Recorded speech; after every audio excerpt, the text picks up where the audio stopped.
Leone شہر کے قصر میں ایک روز رومیر، اس کی دونوں بیویاں یوراکا اور لسانا، بیٹی کرسینا، دونوں بیٹے اور ڈینو اور شانجا اکٹھے بیٹھے کسی موضوع پر گفتگو کر رہے تھے کہ قصر کے محافظ دستوں کا سالار دروازے پر نمودار ہوا۔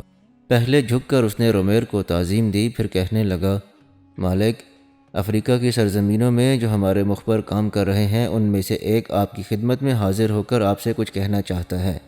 ان الفاظ پر رومیر چونکا تھا، پھر فوراً قصر کے محافظ دستوں کے سالار کو مخاطب کر کے کہنے لگا، اسے فی الفور اندر بھیجو۔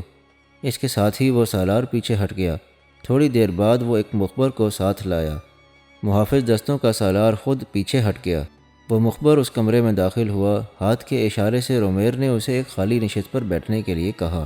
جب وہ مخبر بیٹھ گیا تب رومیر اسے مخاطب کر کے کہنے لگا، مجھے بتایا گیا ہے کہ تم افریقہ کی سرزمینوں سے آئے ہو، کہو کیا کہنا چاہتے ہو۔ اس پر وہ مخبر کہنے لگا، مالک، آپ نے افریقہ میں جن طلایہ گروں کو پھیلایا تھا، ان طلایہ گروں کے سربراہ نے مجھے آپ کی طرف روانہ کیا ہے۔ یہ خبریں پہلے ہی آپ تک پہنچ چکی ہیں کہ ابو عبید اللہ نے اپنے ایک سالار مسالمہ کو افریقہ کی اسلامی سلطنت نکور پر حملہ آور ہونے کے لیے روانہ کیا تھا۔ مسالمہ نے نکور فتح کر لیا۔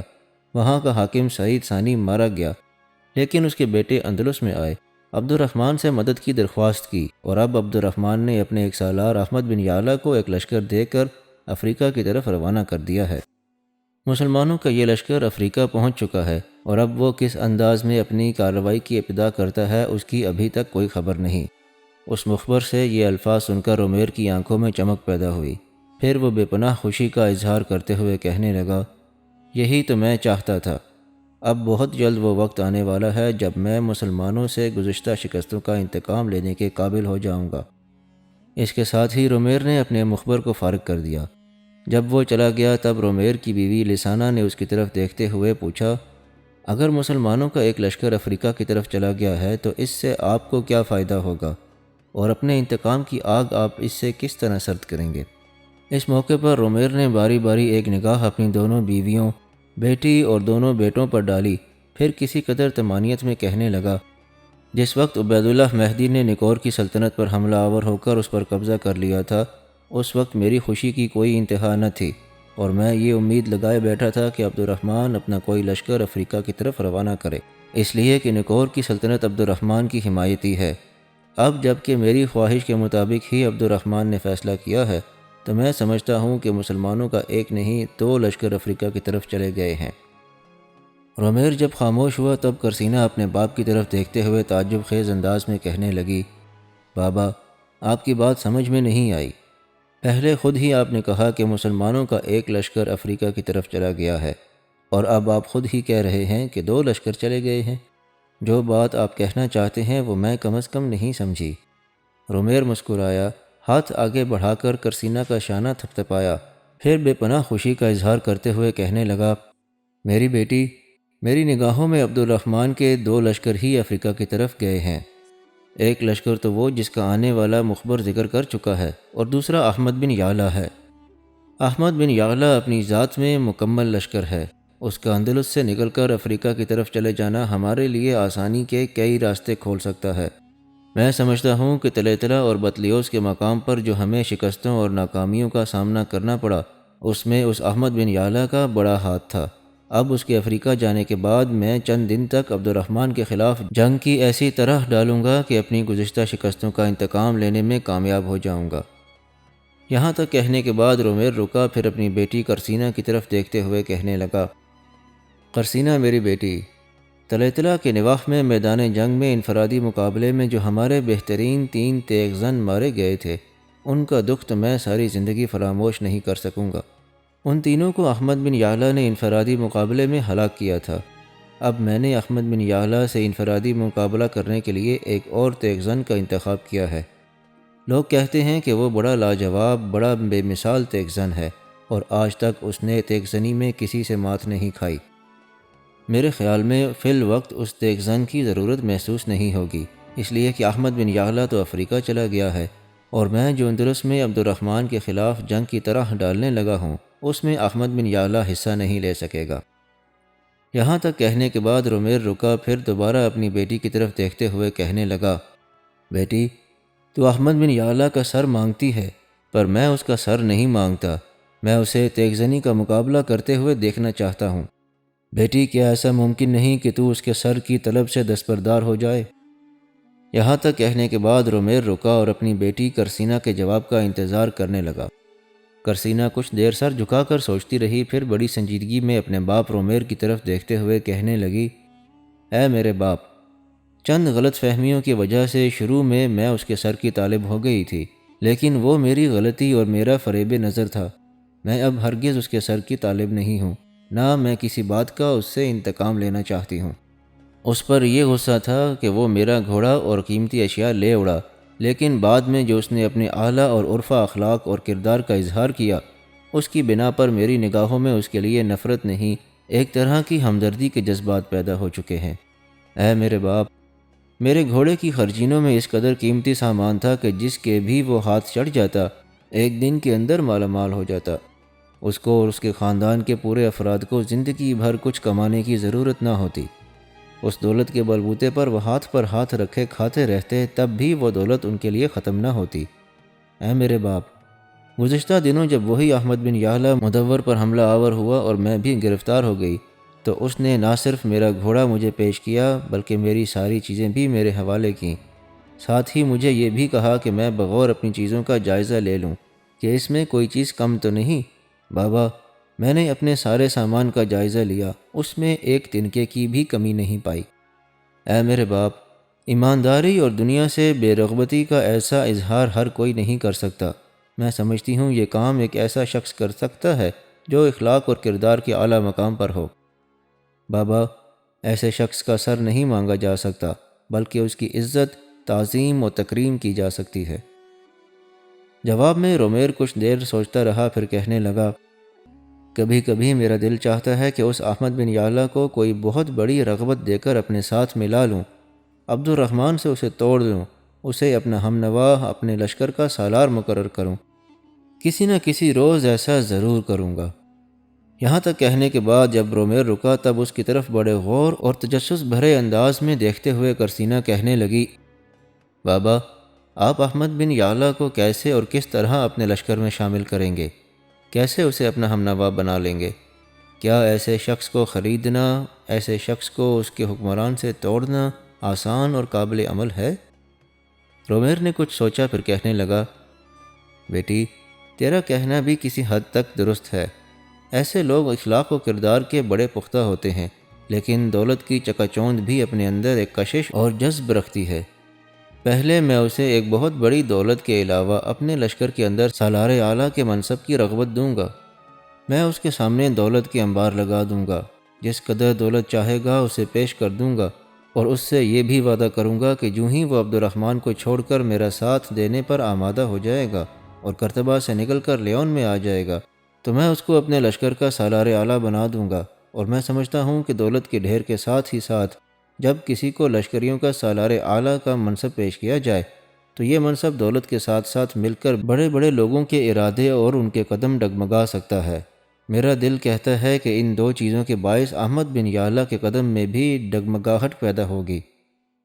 یہاں تک کہنے کے بعد رومیر رکا، پھر دوبارہ اپنی بات کو آگے بڑھاتے ہوئے وہ کہنے لگا، ہاں، اگر احمد بن یعلا نے دولت کی چمک اور اعلیٰ منصب کی کشش کو بھی نظر انداز کر دیا اور کرتبہ سے نکل کر میرے پاس لیون آنے سے انکار کر دیا، تو پھر میں اسے عبد الرحمن سے توڑ کر اپنے پاس لانے کے لیے ایک آخری حربہ استعمال کروں گا۔ میری بیٹی، وہ حربہ ایسا ہے جو ہر صورت میں کارگر ہوگا، اپنے ہدف پر ضرب لگائے گا۔ وہ میری طرف سے ایسی پیشکش ہوگی کہ اس پیشکش کو کسی بھی صورت میں احمد بن یعلا ٹھکرا نہیں سکے گا۔ میری اس پیشکش کے ہوتے ہی وہ کرتبہ سے نکل کر لیون میرے پاس چلا آئے گا اور میں اسے اپنی مملکت میں سپہ سالار اعلیٰ کے عہدے پر فائز کر دوں گا۔ اس بار کرسینا نے جستجو بھرے انداز میں اپنے باپ رومیر کی طرف دیکھتے ہوئے پوچھ لیا، اے میرے باپ، وہ ایسی کون سی پیشکش ہے جسے احمد بن یعلا ٹھکرا نہ سکے گا؟ آپ دیکھیں، اسے پہلے دولت کے کتنے بڑے ذخیرے کو لات مار کر اس نے واپس کر دیا، اب آپ اسے کون سی پیشکش کرنے والے ہیں؟ اس پر رومیر مسکراتے ہوئے اپنی جگہ پر اٹھ کھڑا ہوا اور کہنے لگا، یہ پیشکش ابھی بتانے والی نہیں، فی الحال میں مستقر کی طرف جا رہا ہوں، اس لیے کہ میں اپنے سالاروں سے مشورہ کرنے کے بعد عبد الرحمن کے خلاف جنگ کی طرح ڈالنا چاہتا ہوں۔ اس کے ساتھ ہی رمیر قصر کے اس کمرے سے نکل گیا۔ افریقہ میں احمد بن یعلا نے بنو مغراوہ اور بنو مکناسیہ کے سرداروں محمد بن خزیہ اور ابن ابی عافیہ کے ساتھ متحدہ لشکر کے ساتھ افریقہ میں عربوں کی اسلامی مملکت کے مرکزی شہر نیکور کی طرف پیش قدمی کی۔ دوسری طرف فاطمی حکمران عبید اللہ مہدی کو بھی اس پیش قدمی کی خبر ہو چکی تھی، اور اسے یہ بھی اطلاع ملی تھی کہ اندلس سے عبد الرحمن الثالث کا ایک سالار احمد بن یعلا ایک لشکر کے ساتھ نیکور کے سابق حکمرانوں کی مدد کے لیے پہنچ گیا ہے۔ لہٰذا اس مہم کو ناکام کرنے کے لیے عبید اللہ مہدی نے اپنی پوری عسکری قوت کو جنگ میں جھونکنے کا ارادہ کر لیا۔ افریقہ میں عبید اللہ مہدی کے پاس جس قدر عسکری قوت تھی وہ اس نے اپنے سالار مسالمہ کے حوالے کر دی تھی۔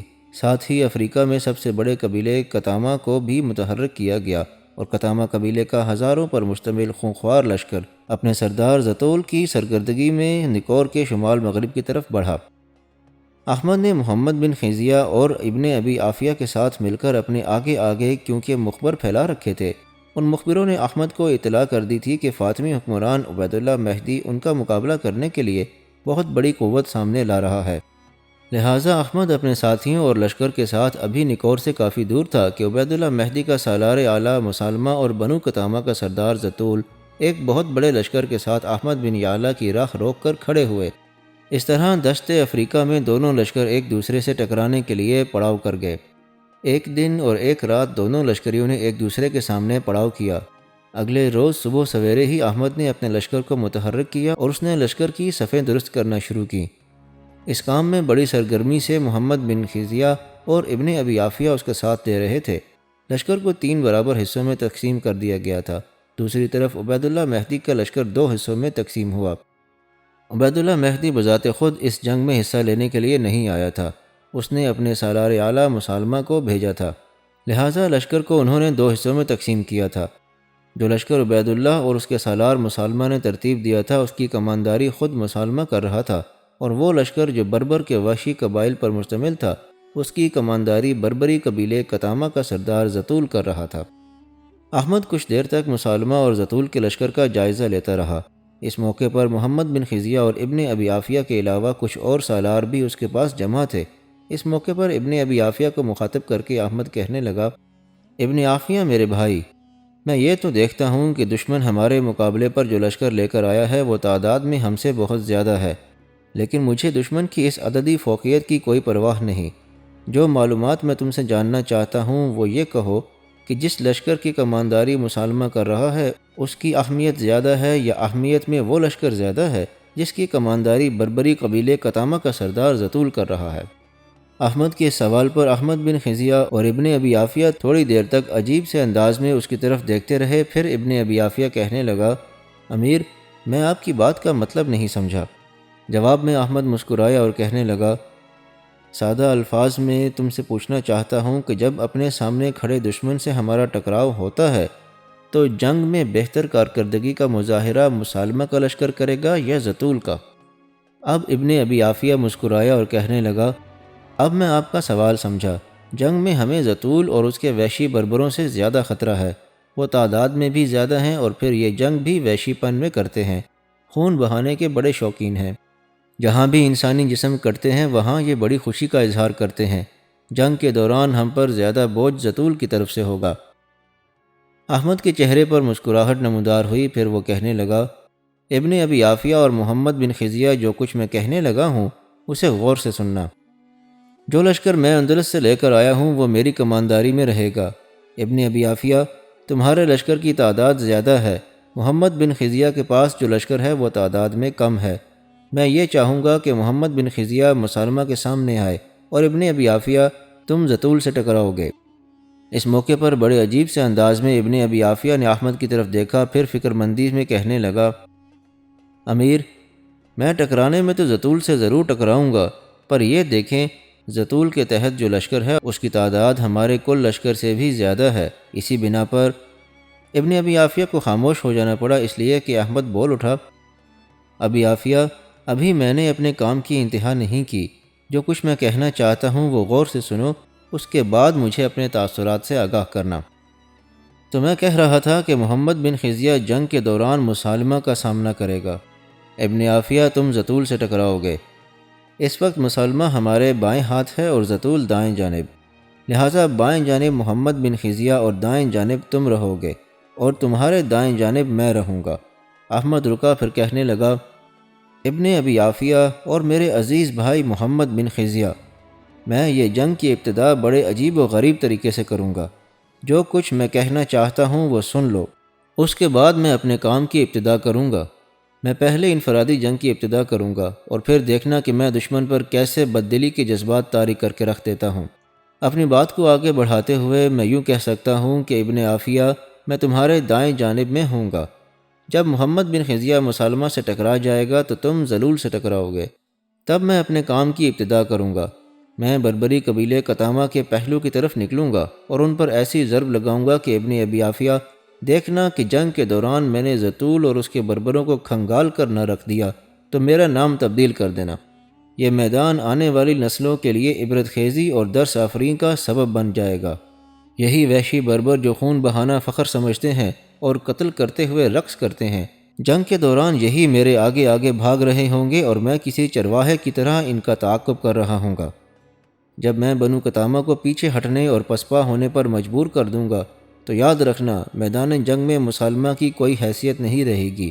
وہ جب دیکھے گا کہ بنو قطامہ میں پسپائی کے آثار نمودار ہو رہے ہیں تو وہ سر پر پاؤں رکھ کر بھاگے گا تاکہ اپنی جان بچائے۔ یہاں تک کہنے کے بعد احمد رکا، دوبارہ ابن ابی عافیہ کو مخاطب کر کے کہنے لگا، ابن ابی عافیہ، جنگ کے دوران تم نے ایک احتیاط برتنی ہے۔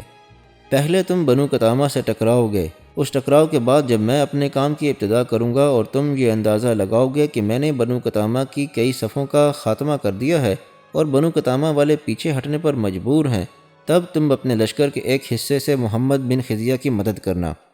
ابھی سے کچھ سالاروں کو مقرر کر دو جو لشکر کے ایک حصے کے ساتھ محمد بن خزیہ سے مل جائیں گے۔ اس طرح محمد بن خزیہ کی طرف سے مسالمہ پر دباؤ پڑے گا اور مسالمہ بھی پیچھے ہٹنے پر مجبور ہو جائے گا۔ یہاں تک کہنے کے بعد احمد جب خاموش ہوا تب بے پناہ خوشی کا اظہار کرتے ہوئے ابن ابی عافیہ بول اٹھا، امیر احمد، آپ نے جو جنگ کا طریقہ وضع کیا ہے اس میں ہم دشمن کو بدترین شکست دیں گے۔ پہلے جس وقت آپ نے کہا تھا کہ دشمن کی عددی فوقیت کی کوئی پرواہ نہیں کرتے تو اس وقت میں کچھ شش و پنج میں تھا، لیکن اب جو آپ نے دشمن پر ضرب لگانے کا طریقہ بتا دیا ہے تو میں سمجھتا ہوں کہ اس طرح تو ہم لمحوں کے اندر دشمن کو بتا دیں گے کہ ان کی شکست اور ہماری فتح یقینی ہے۔ احمد بن یعلا نے پھر محمد بن خزیہ اور ابن ابی عافیہ کو مخاطب کیا، اب دونوں بھائی مل کر اپنے اپنے لشکر کی ترتیب درست کر لو۔ ابن ابی عافیہ، ان سالاروں کو بھی ہدایت کر دو جنہوں نے جنگ کے دوران تمہارے لشکر سے علیحدہ ہو کر محمد بن خزیہ کی طرف جانا ہے۔ احمد کے کہنے پر محمد بن خزیہ اور ابن ابی عافیہ دونوں اپنے کام میں لگ گئے۔ پھر احمد نے اپنے چھوٹے سالاروں کو ایک جگہ جمع کیا۔ بڑی رازداری سے وہ جنگ کے دوران نقل و حرکت کرنے اور دشمن پر ضرب لگانے کے طریقوں سے انہیں آگاہ کرنے لگا۔ اس کام سے فارغ ہونے کے بعد احمد اپنے لشکر کے وسطی حصے میں آیا، پیچھے مڑ کر ایک بھرپور نگاہ اپنے لشکر پر ڈالی۔ لمحہ بھر کے لیے اس کا سر زین کے ہننے پر جھک گیا تھا، دل ہی دل میں وہ کچھ پڑھتا رہا۔ اس موقع پر اس پر عجیب سے جذب کی کیفیت طاری تھی۔ پھر اس نے اپنا سر سیدھا کیا اور لمحہ بھر کے لیے آسمان کی طرف دیکھا۔ اس کے بعد اس کی نگاہیں دشمن کے لشکر پر جم گئیں، ساتھ ہی وہ بڑی عاجزی اور انکساری سے دعا مانگ رہا تھا، اے میرے اللہ، اے خدائے ارض، اس وقت دشمن خیالوں کی افرید کی طرح ہمارے سامنے کھڑا ہے، ان سے مقابلے میں ہمیں کامیاب رکھنا۔ اے خالق، اے مالک عرش و فرش، میرے رسول عربی محمد صلی اللہ علیہ وآلہ وسلم کے طفیل بدی کے اس طوفان سے ہمیں سرخرو اور فوزمند بنا کر نکالنا۔ میرے اللہ، خیر و شر کے اس تصادم میں مجھے کامیاب اور کامران رکھنا۔ یہاں تک کہنے کے بعد احمد رک گیا، پھر لمحہ بھر کے لیے بڑی عاجزی اور انکساری سے آسمان کی طرف دیکھا۔ پھر اس نے اپنے گھوڑے کی گردن تھپتھپائی، دائیں جانب اپنے لوہے کے لمبے نیزے کا جائزہ لیا، پھر ایک جھٹکے کے ساتھ اس نے اپنے بھاری پھل کی تلوار بے نیام کی، پیٹھ پر بندھی ہوئی ڈھال بھی اپنے بائیں ہاتھ میں لے لی۔ ایک بار پھر پہلے اس نے دائیں جانب اپنے گھوڑے کی اگلی ٹانگ کے قریب ہلکی سی مہمیز لگائی اور باگیں کھینچیں۔ اس کا ایسا کرنا تھا کہ گھوڑا اپنی دونوں پچھلی ٹانگوں پر فضا کے اندر الف ہوا، وحشی انداز میں ہنہنایا، جیسے اپنے مالک کے ساتھ وہ وفادار رہنے کے عہد کی تجدید کر رہا ہو۔ اس کے بعد جب گھوڑا اپنی چاروں ٹانگوں پر کھڑا ہوا تو اس کی گردن پھر احمد نے تھپتھپائی، اور اسے ایڑ لگائی، جس کے جواب میں گھوڑا بری طرح ہنہناتا گردن کو اکڑاتا ہوا میدان کے وسطی حصے کی طرف بھاگ کھڑا ہوا۔ میدان کے وسط میں جا کر احمد نے اپنے گھوڑے کو روکا، ایک بھرپور نگاہ دشمن پر ڈالی، پھر اپنی تلوار فضا میں بلند کی اور اونچی آواز میں دشمن کو مخاطب کر کے کہنے لگا، میں اندلس میں امیر عبد الرحمن الثالث کا سالار احمد بن یعلا ہوں۔ انفرادی مقابلے کے لیے میدان میں نکلا ہوں۔ میں عبید اللہ مہدی کے سالار مسالمہ کو انفرادی مقابلے کے لیے للکارتا ہوں۔ احمد نے اپنا یہ جملہ 3 بار دہرایا اور اس کے بعد خاموشی سے انتظار کرنے لگا۔ کافی دیر کے انتظار کے بعد بھی جب مسالمہ انفرادی مقابلہ کرنے کے لیے نہ نکلا، تب احمد نے پھر بلند آواز میں چلاتے ہوئے کہنا شروع کیا، میں اندلس میں امیر عبد الرحمن الثالث کا سالار احمد بن یعلا ہوں۔ اگر مسالمہ انفرادی مقابلے کے لیے میرے سامنے نہیں آ سکتا تو میں بربروں کے قبیلے بنو قطامہ کے سردار زطول کو مقابلے کے لیے للکارتا ہوں۔ یہ جملہ بھی احمد نے 3 بار دہرایا، پھر خاموش ہو گیا۔ زطول کو بھی انفرادی مقابلہ کرنے کے لیے اس کے سامنے آنے کی جرت نہ ہوئی۔ اس موقع پر زطول اور مسالمہ قریب قریب ہی کھڑے ہوئے تھے۔ شرمندگی کا اظہار کرتے ہوئے زطول کہنے لگا، مسالمہ، اس کے ساتھ انفرادی مقابلے کے لیے کیا کرنا چاہیے؟ اس احمد بن یعلا کی شہرت اندلس سے نکل کر افریقہ میں پہنچ چکی ہے۔ اس کا نام سن کر ہی مقابل پر لرزہ طاری ہو جاتا ہے۔ میں ذرا اپنے لشکر کی طرف جاتا ہوں اور اپنے لشکر سے کوئی اچھا تیغ زن اس کے مقابلے کے لیے نکالتا ہوں۔ اس کے ساتھ ہی ذلول وہاں سے ہٹ گیا۔ احمد تھوڑی دیر انتظار کرتا رہا، اس کے بعد اس نے دشمن کو پھر للکارا، میں احمد بن یعلا ہوں۔ اگر مسالمہ اور زطول دونوں اکیلے اکیلے اور تنہا انفرادی مقابلے کے لیے میرے سامنے نہیں آتے تو میں مسالمہ اور زطول دونوں کو بیک وقت انفرادی مقابلے کی دعوت دیتا ہوں۔ بے غیرتی اور بے حسی کی انتہا کہ احمد بن یعلا کی اس پکار پر بھی مسالمہ اور زطول دونوں اکٹھے ہو کر بھی احمد سے مقابلہ کرنے کے لیے نہ نکلے، یہاں تک کہ بربر قبیلے کے سردار زطول نے اپنے لشکر میں سے ایک دیو پہ کر بربری کو، جو گھوڑے پر بیٹھا جن دکھائی دیتا تھا، انفرادی مقابلے کے لیے نکالا۔ قطامہ قبیلے کا وہ سورما درمیانہ روی سے اپنے گھوڑے کو ہانکتا ہوا احمد بن یعلا کے قریب آیا۔ تھوڑی دیر تک طنزیہ انداز میں مسکراتے ہوئے احمد بن یعلا کی طرف دیکھتا رہا۔ اس موقع پر احمد بن یعلا نے اسے مخاطب کیا، اپنے سالار مسالمہ اور زطول کی جگہ میرے ساتھ انفرادی مقابلہ کرنے کے لیے آنے والے ذرا اپنا نام تو کہہ۔ آنے والا وہ دیو ہیکل کا کہا لگاتے ہوئے کہنے لگا، تو اپنا نام بتا چکا ہے، اتنا ہی کافی ہے۔ جب میں اس میدان میں انفرادی مقابلہ کرتے ہوئے تیری شجاعت کا جنازہ نکالوں گا، تب خود ہی تجھے معلوم ہو جائے گا کہ میرا نام چلتی پھرتی موت ہے۔ یہاں تک کہنے کے بعد وہ رکا، پھر اپنی بات کو آگے بڑھاتے ہوئے کہنے لگا، احمد بن یعلا، میرا تعلق اس صحرا کے قدیم قبیلے بنو قطامہ سے ہے۔ جب میں کالی آندھی کی طرح تجھ پر وارد ہوں گا تو تیری ساری فتنہ گری کو دھو کر رکھ دوں گا۔ وہ بربر جب خاموش ہوا تب بڑے غور سے اس کی طرف دیکھتے ہوئے احمد بن یعلا کہنے لگا، تو نے اچھے الفاظ میں اپنا تعارف کروایا ہے، پھر یہ بھی سن لے، میں نے اس سے پہلے تیرے جیسے سرکش اور بے زنجیر شیطان بہت دیکھ رکھے ہیں۔ آگے بڑھ اور آ مقابلے کی ابتدا کریں، وقت ضائع نہ کریں۔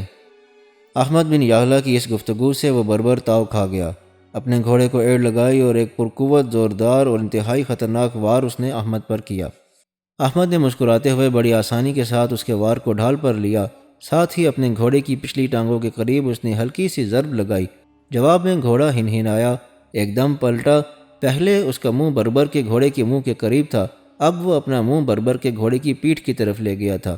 اس کا ایسا کرنا تھا کہ جس وقت احمد کی تلوار کو بربر نے اپنی ڈھال پر روکا تھا، احمد اپنے بائیں ہاتھ کو حرکت میں لایا اور اس بربر کی گردن کے پچھلے حصے میں اس زور سے ڈھال کی ضرب لگائی کہ ڈھال کی ضرب پڑنے سے وہ بربر تو چکرایا ہی تھا، اس کے سر پر رکھا ہوا خود بھی گر کر زمین پر لڑکھڑاتا ہوا دور چلا گیا۔ اس موقع پر وہ بربر پریشان اور فکر مند ہو گیا۔ اس کے ساتھ ہی احمد نے پھر اپنے گھوڑے کو ایڑ لگائی۔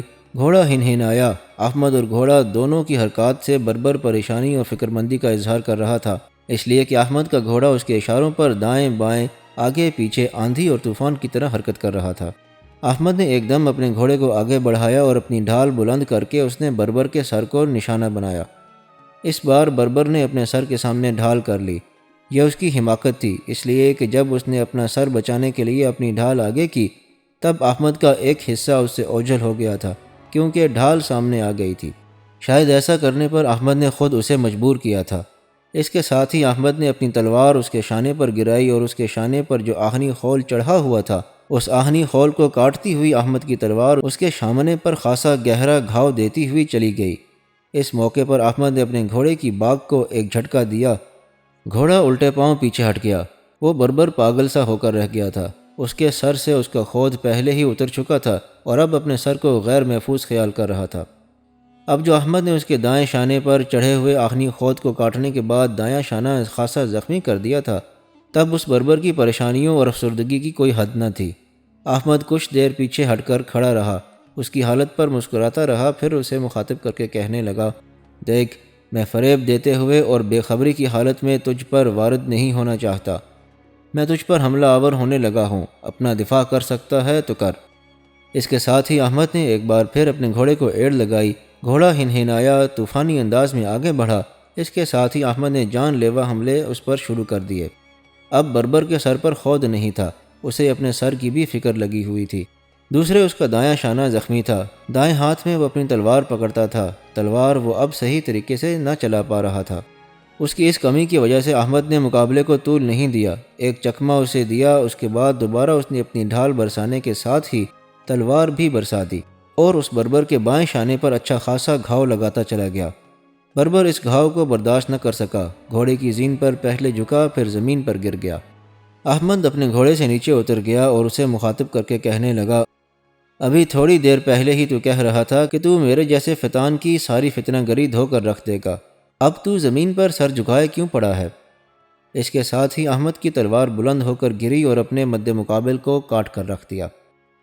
تلوار صاف کر کے وہ اپنے گھوڑے پر سوار ہوا اور قطامہ قبیلے کے سردار زتول کو مخاطب کر کے کہنے لگا، زتول، تم نے اور عبید اللہ مہدی کے سالار مسالمہ نے جو اپنے آپ کو بچا کر ایک اور دیو پیکر کو موت کا لقمہ بنانے کی کوشش کی، تو دیکھو میں نے تمہارے اس سورما کا سر کاٹ دیا ہے۔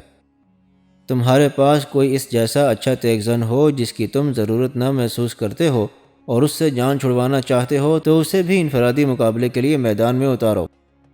احمد بن یعلا کے ان الفاظ پر مسالمہ اور زتول دونوں انتہائی درجے کی شرمندگی محسوس کر رہے تھے۔ اس بار انہوں نے کسی کو بھی انفرادی مقابلے پر نہ اتارا۔ آپس میں صلاح مشورہ کرنے کے بعد ایک دم حملہ کرنے کے لیے انہوں نے اپنے لشکر کو آگے بڑھایا۔ پھر دیکھتے ہی دیکھتے عبید اللہ مہدی کا سالار مسالمہ اور بربر قبیلے کا سردار زتول دونوں اپنے لشکر کے ساتھ احمد اور اس کے ساتھیوں پر ٹوٹ پڑے۔ احمد بن یعلا، ابن ابی عافیہ اور محمد بن خزیہ نے شروع میں دشمن کے حملوں کو روکنے پر اکتفا کیا۔ کچھ دیر تک وہ دفاع تک محدود رہے، اس کے بعد پہلے سے طے شدہ لائے عمل کے مطابق احمد نے لگاتار تکبیریں بلند کرنا شروع کر دیں۔ تکبیروں کے جواب میں ابن ابی عافیہ اور محمد بن خزیہ بھی تکبیریں بلند کر رہے تھے۔ ان تکبیروں کی آوازیں بلند ہوتے ہی احمد اور اس کے سالاروں کے علاوہ ابن ابی عافیہ اور محمد بن خزیہ دونوں اپنے اپنے لشکروں کے ساتھ حرکت میں آئے۔ دفاع سے نکل کر وہ بھی جارحیت پر اترتے ہوئے دشمن پر حملہ آور ہونا شروع ہو گئے۔ کچھ دیر تک احمد اور اس کے ساتھی سالار حملہ آوروں کے حملے کو روکتے اور ان پر جوابی کارروائی کرتے ہوئے ان کی طاقت اور قوت کا اندازہ لگاتے رہے، ساتھ ہی انہیں تھکانے کی بھی کوشش کرتے رہے۔ اس کے بعد احمد نے اپنے کام کی ابتدا شروع کی۔ وہ اپنے لشکر کو لے کر دائیں جانب کھسکنا شروع ہوا۔ اس کے بعد احمد اپنے لشکر کے ساتھ بنو قطامہ کے لشکر کے ایک پہلو پر حملہ آور ہونا شروع ہو گیا۔ مسالمہ اور بربر قبیلے قطامہ کے سردار زتول کے لیے یہ نئی صورتحال تھی۔ سامنے کی طرف سے ابن ابی عافیہ اور محمد بن خزیہ دونوں ان کے حملوں کو روکتے ہوئے جوابی حملے بھی کر رہے تھے، زتول اور مسالمہ کو آگے بڑھنے نہیں دے رہے تھے۔ اب جو احمد نے بنو قطامہ کے پہلو پر حملہ کیا تو اپنے پہلے ہی حملے میں احمد نے بنو قطامہ کے ہزاروں لشکریوں کو موت کے گھاٹ اتار دیا۔ اس موقع پر زتول بے حد فکرمند اور پریشان تھا، اس لیے کہ وہ اپنے لشکر کے کسی قدر اگلے حصے میں تھا۔ پہلی 3-4 صفوں کو چھوڑ کر وہ چوتھی 5ویں صف میں تھا، جبکہ اس کے پیچھے ایک طوفان اٹھ کھڑا ہوا تھا۔ چیخو پکار اور نوحوں کا ایک طوفان اسے سنائی دے رہا تھا۔ ساتھ ہی جب اسے بتایا گیا کہ احمد بن یعلا نے ایک چکر کاٹ کر بربروں کے لشکر کے ایک پہلو اور پچھلے حصے کو اپنا ہدف بنا لیا ہے، تب ذلول کے پاؤں تلے سے زمین نکلنا شروع ہو گئی۔ اسے یہ خطرہ لاحق ہو گیا تھا کہ جب احمد بن یعلا پچھلی سمت سے اس کے لشکر کو کاٹتا ہوا آگے بڑھتا چلا آئے گا تو اس طرح وہ بربروں کے پورے لشکر کا کام تمام کر دے گا اور کسی کو جان بچا کر بھاگنے کا موقع ہی نہیں ملے گا۔ اس طرح زتول کو یہ بھی خطرہ ہو گیا تھا کہ ایسی صورتحال میں احمد بن یعلا اس کا بھی سر کاٹ کر رکھ دے گا، جبکہ مسالمہ تو اپنے لشکر کے ساتھ اپنی جان بچا کر بھاگ کھڑا ہوگا۔ یہ صورتحال زطول کے لیے انتہائی خطرناک اور تشویشناک تھی۔ جوں جوں وقت گزرتا جا رہا تھا اس کے لشکر کے پچھلے حصے میں چیخ و پکار بڑھتی جا رہی تھی۔ اس موقع پر اپنے محافظ دستوں کے ساتھ وہ حرکت میں آیا۔ شاید وہ یہ چاہتا تھا کہ کچھ دستوں کے ساتھ وہ حرکت میں آئے اور احمد بن یعلا کے خلاف جوابی کارروائی کرے، لیکن اس وقت تک احمد بن یعلا نے اس کے لشکر کے پچھلے حصے کی ان گنت لشکریوں کو موت کے گھاٹ اتار دیا تھا۔ اس موقع پر زطول نے جو صورتحال دیکھی وہ بڑی مایوس کن تھی، اس لیے کہ اس کے لشکری احمد بن یعلا کے ساتھیوں کے آگے آگے بھاگ رہے تھے۔ کوئی بھی ان سے ٹکرانے کی کوشش نہیں کر رہا تھا، بلکہ خوف اور وحشت زدہ کر دینے والی آوازیں نکالتے ہوئے ان میں سے کئی لشکر کے اگلے حصے کی طرف بھاگ رہے تھے اور کچھ اپنی جانیں بچانے کی خاطر مسالمہ کے لشکر میں گھسنا شروع ہو گئے تھے۔ اس صورتحال نے مسالمہ کو بھی پریشان کر دیا تھا اور اس کے لشکریوں میں افراتفری اور بے دلی پھیلنا شروع ہو گئی تھی۔ زطول کے لیے یہ صورتحال بڑی ناقابل برداشت تھی۔ وہ خود خوف زدہ ہو گیا تھا۔ اب اس نے آگے بڑھ کر احمد بن یعلا کا مقابلہ کرنے کا ارادہ ترک کر دیا، اس لیے کہ اس کے لشکر کے پچھلے حصے کا تو احمد نے خانہ خراب کر کے رکھ دیا تھا۔ اب باقی لشکری اپنی جانیں بچانے کے لیے کچھ اگلی سمت اور کچھ مسالمہ کی طرف بھاگ رہے تھے۔ اس طرح زطول کے لشکر کا اگلا حصہ بھی متاثر ہو رہا تھا اور لوگ اپنی جانیں بچانے کے لیے آگے جانے کی بجائے اب دائیں جانب مسالمہ کے لشکر کی جانب آہستہ آہستہ کھسکنے لگے تھے۔ زطول نے اندازہ لگا لیا تھا کہ اگر حالت اسی طرح رہی تو اس کے لشکر کا مکمل طور پر صفایا ہو کر رہ جائے گا، لہٰذا اس نے شکست قبول کرتے ہوئے اپنے لشکر کے اندر پسپائی کے بگل بجوا دیے۔ یہ بگل بجنے تھے کہ زطول اور اس کے بربر ساتھی بھاگ کھڑے ہوئے۔ یہ صورتحال مسالمہ کے لیے بھی انتہائی خطرناک تھی۔ اس نے بھی اپنے لشکر میں پسپائی کے بگل بجوا دیے۔ اس طرح بدترین شکست اٹھا کر مسالمہ اور زطول بھاگ کھڑے ہوئے۔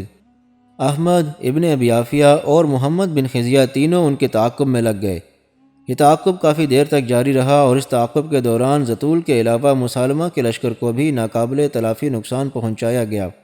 جس قدر تعداد زطول اور مسالمہ لے کر میدان جنگ میں آئے تھے، اب وہ اس کے 10ویں حصے سے بھی کم تعداد لے کر اپنی جانیں بچاتے ہوئے بھاگ رہے تھے۔ پہلے مسالمہ اور زطول دونوں نے نکور شہر کو اپنی طاقت اور قوت کا مرکز بنا رکھا تھا۔ اب شکست اٹھانے کے بعد انہوں نے دیکھا کہ احمد بن یعلا اپنے سالاروں کے ساتھ ان کے تعاقب میں لگ گیا ہے، تب انہوں نے نکور کا رخ نہیں کیا بلکہ مسالمہ زطول کو لے کر اپنے ایک اور شہر طہرت کی طرف بھاگ نکلا۔ صورتحال کو دیکھتے ہوئے احمد نے تعاقب کو ترک کر دیا اور واپس اس جگہ آیا جہاں جنگ ہوئی تھی۔ دشمن کے پڑاؤ کی ہر چیز پر قبضہ کیا گیا۔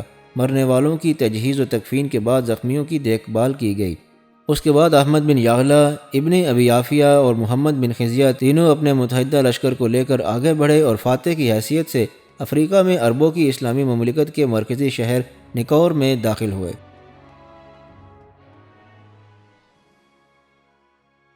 اگر آپ کو یہ ویڈیو پسند آئی ہو تو اس کو لائک اور شیئر ضرور کیجیے گا اور چینل کو سبسکرائب بھی کر لیجیے گا تاکہ آئندہ آنے والی تمام ویڈیوز آپ کو باقاعدگی سے مل سکیں۔